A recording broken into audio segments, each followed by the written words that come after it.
Jalin kebersamaan antar pegawai, Sekda Kota Palembang Ratu Dewa merangkul para aparatur sipil negara maupun honorer dalam acara buka puasa bersama yang digelar di halaman parkir Sekretariat Daerah Kota Palembang pada Kamis 23 Mei 2019.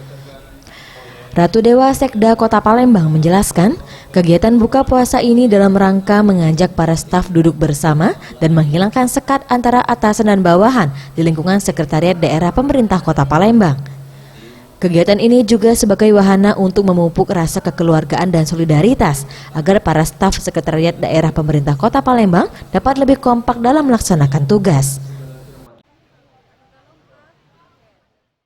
Jangan sampai ada sekat antara atasan dengan bawahan. Kita ingin duduk sama-sama.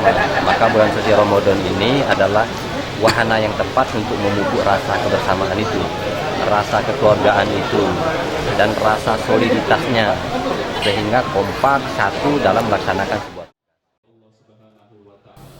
Diharapkan ke depan kebersamaan ini tidak hanya terjadi pada Ramadan, namun juga dapat menjadi inspirasi baru setelah Idul Fitri bagi para staf dalam melaksanakan tugas. Kegiatan ini sendiri merupakan kegiatan lama yang kembali dihidupkan, mengingat beberapa tahun terakhir tidak terlaksana dan diharapkan dapat terus dilanjutkan di tahun-tahun berikutnya. Tim Liputan Sriwijaya TV.